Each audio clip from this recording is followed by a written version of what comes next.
तो आज का जो टॉपिक है वो ये है कि कुवैत में एक हेल्पर 50 से 60 हज़ार रुपया कमा सकते हैं और कमा भी रहे हैं लोग।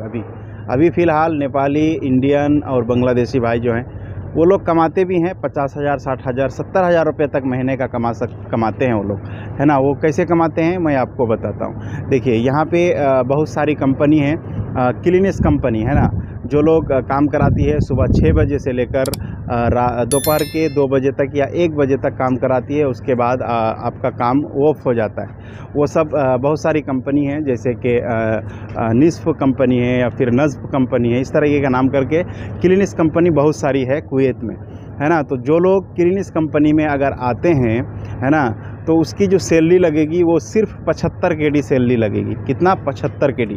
कंपनी आपको सिर्फ रूम देगी और आने जाने का देगी, खाना भी अपना रहेगा, है ना। लेकिन इसी चक्कर में लोग नहीं आते हैं कि भाई 75 KD में क्या बचेगा, है ना। 75 KD में अगर इंडिया का पैसा अगर मिलाएंगे तो 75 KD में कितना होगा मालूम? वही 20-22 हज़ार रुपये आपका बनेगा 75 KD में। लेकिन वो लोग कैसे कमाते हैं मैं आपको बताता हूँ। वो लोग 75 KD कंपनी से कमाते हैं, जो कि उसकी ड्यूटी होती है सुबह 6 बजे से लेकर दोपहर के 1 बजे तक या फिर 2 बजे तक।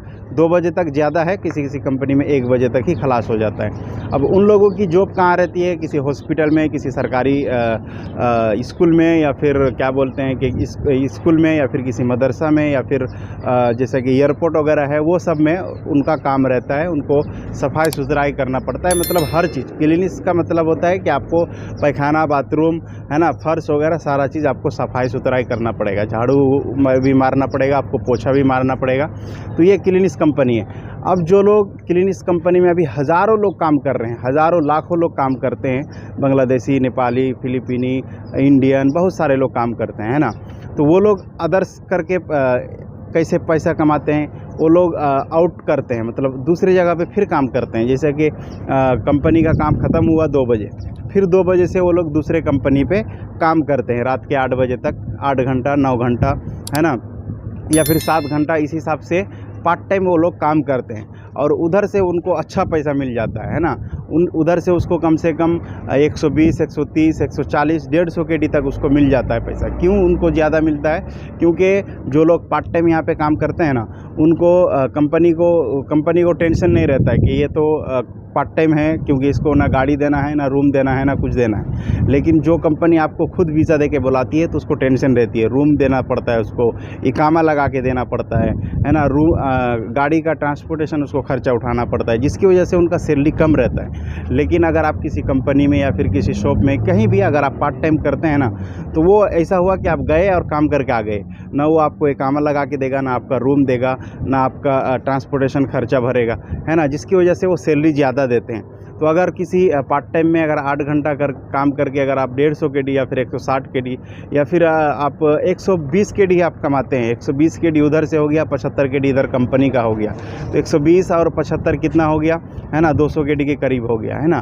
तो आप महीने का कम से कम 50 हज़ार, 40 हज़ार, 60 हज़ार रुपये भी कमाते हैं। अब लोगों के अंदर हुनर है, जो लोग पार्ट टाइम काम करते करते काम सीख गए तो उनका सैलरी वहाँ बढ़ जाता है ना। तो आप हेल्परी में भी आकर अगर आप क्लीनिस कंपनी में आते हैं, सिर्फ ओनली अगर आप क्लीनिस कंपनी, किसी भी क्लीनिस कंपनी में अगर आप आते हैं और अगर आप पार्ट टाइम काम करते हैं, तभी जाकर आप ये 50 हज़ार से 60 हज़ार रुपये कमा सकते हैं। नहीं तो आप हेल्पर में कभी 50 हज़ार, 60 हज़ार रुपये कभी नहीं कमा सकते हैं। मैंने इससे पहले वीडियो पे बताया था कि एक हेल्पर अगर किसी कंपनी में, है ना, 8 घंटा और ओवर टाइम और जुमा करके पैसा वो 30 हज़ार, 35 हज़ार रुपये बचा सकता है, इससे ज़्यादा नहीं बचा सकता, है ना।